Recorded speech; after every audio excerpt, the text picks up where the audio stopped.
আসসালামু আলাইকুম। আজকে আমি সৌদি আরবের জামিল প্লাস্টিক কোম্পানির ভিসার আপডেট দিব। তো এটা কিন্তু সৌদি আরবের 5টা ফ্যাক্টরি ভিসার মধ্যে একটি। তো আপনারা কিন্তু গুগল করলেই দেখে নিতে পারবেন, আর যারা সৌদি প্রবাসী আছেন তারা অবশ্যই জানেন।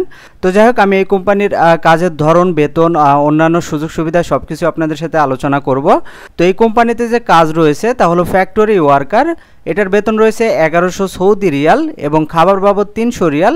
তো টোটাল কিন্তু 1400 রিয়াল আপনারা বেতন পাবেন। তো এটা কিন্তু 9 ঘন্টা ডিউটিতে, এবং ওভারটাইম করলে আপনারা বেতন আরও অনেক বেশি পাবেন। তো এই ভিসায় যাওয়ার জন্য আপনার বয়স হতে হবে 21 থেকে 35 বছর। আর ভিসা কিন্তু কোম্পানির নামে হবে, অর্থাৎ জামিল প্লাস্টিক কোম্পানির নামে ভিসা হবে। তো এই ভিসা হওয়ার পর ক্যান্সেল বা রিপ্লেস করার কোনো সুযোগ নেই।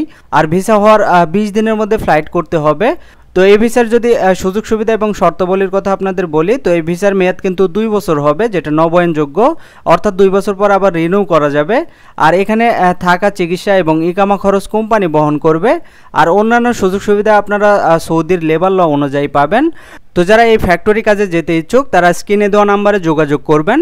আর ভিসা প্রসেসিং করতে যেসব ডকুমেন্ট লাগবে তা হলো আপনার মূল পাসপোর্ট, যেটার মেয়াদ থাকতে হবে মিনিমাম 6 মাস। আর এর সাথে লাগবে আপনার গামকা মেডিকেল রিপোর্ট। তো যাদের গামকা মেডিকেল সম্পর্কে ধারণা নেই তাদের কিন্তু অফিস থেকেই অ্যাসিস্ট করা হবে। তো এর সাথে লাগবে আপনার পুলিশ ক্লিয়ারেন্স এবং পাসপোর্ট সাইজের 6 কপি ছবি, যেগুলো সাদা ব্যাকগ্রাউন্ড এবং ল্যাব প্রিন্ট। তো মোটামুটি এই 4টা ডকুমেন্ট হলে আপনারা ভিসা প্রসেসিং করতে পারবেন।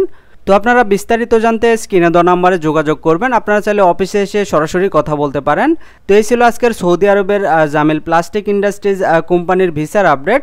ভিডিওটি যদি আপনাদের কোনো উপকার আসে ভিডিওটিতে একটি লাইক দিবেন। আর যারা সৌদি আরবে যেতে ইচ্ছুক তাদের সাথে আপনারা চাইলে ভিডিওটি শেয়ার করতে পারেন। তো আজকের মতো এই পর্যন্তই। যারা নিয়মিত ভিসার আপডেট পেতে চান তারা চাইলে চ্যানেলটি সাবস্ক্রাইব করে রাখতে পারেন। সবাই ভালো থাকবেন, ধন্যবাদ সবাইকে।